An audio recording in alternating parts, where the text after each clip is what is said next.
ఐక్యత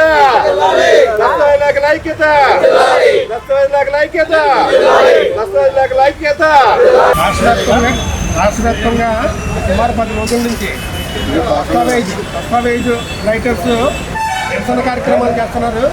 దానికి సంబంధించి వాళ్ళ మాటల్లోనే అడిగి తెలుసుకున్నాం. నా పేరు తోడపునీడు గోవిందరావు. నేను కాంగ్రెస్ దస్తావేజ్ లేఖరు ప్రెసిడెంట్ కానీ సుమారుగా ఈ వృత్తిలో 42 సంవత్సరాల మంది ఉన్నానండి. అయితే ఎప్పుడు ఇన్ని రోజులు మేము బెల్డౌన్ చేయలేదండి. ఎందుకంటే అట్లాంటి జియో తీసుకొచ్చి పెట్టింది ప్రస్తుత గవర్నమెంట్.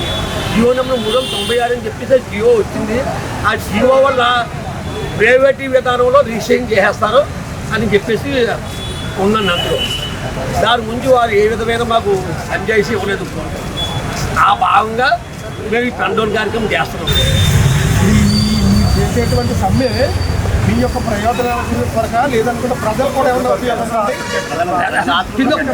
ముఖ్యంగా ప్రజల ఆస్తులు భద్రతలు లేకపోతుందండి. ప్రైవేట్ చేతిలో పెడితే ఎవరు బాధ్యులండి?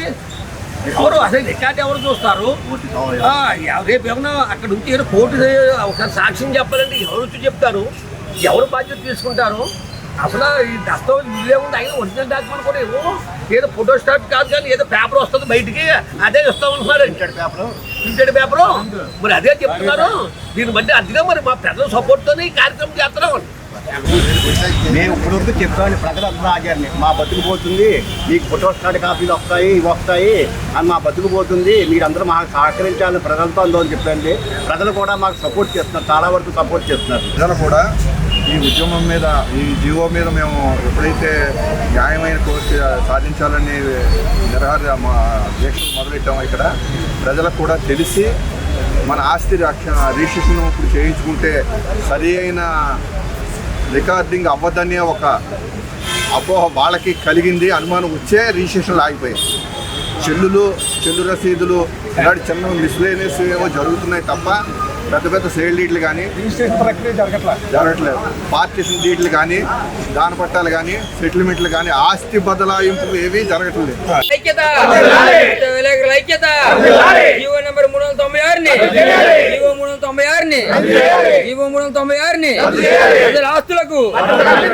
ఆస్తులకు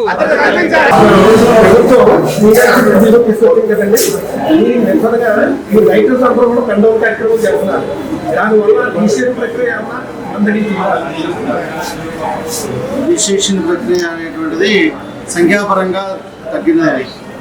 అయితే ప్రజలకి నేరుగా వీళ్ళు చేసినటువంటి సమ్మె కారణంగా జరిగినటువంటి పరిణామక్రమం ఏంటంటే ప్రజలు నేరుగా వచ్చి రిజిస్ట్రేషన్ కార్యాలయాల్లో రిజిస్ట్రేషన్ చేసుకుంటున్నారు.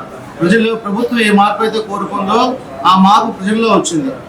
సో అది ముఖ్యమైనటువంటిది. ఈ జీవో వల్ల ఎవరికి నష్టం లేకపోయినప్పటికీ కొంత ఆపోహతో వీళ్ళు బంధుకు పిలుపునిచ్చారు, వర్క్ ఆఫ్ చేసుకున్నారు. దీనివల్ల ఏమైంది, ప్రజలు 1 రోజు 2 రోజులు అవుతారు కానీ నేరుగా రిజిస్టర్ గారిని సంప్రదించడం జరిగింది. ఇది వాళ్ళ భవిష్యత్తుకే ఒక గొడ్డల పెట్టి లాంటిది. ఇన్ని రోజులు స్ట్రైక్ అనేటువంటిది చేయకూడదు, ప్రజలకు ఇన్కన్వీనియన్స్ చేయకూడదు, ప్రజలకు ఇబ్బందికి గురి చేయకూడదు. సో ప్రజలందరూ నేర్చుకుని వస్తున్నారు.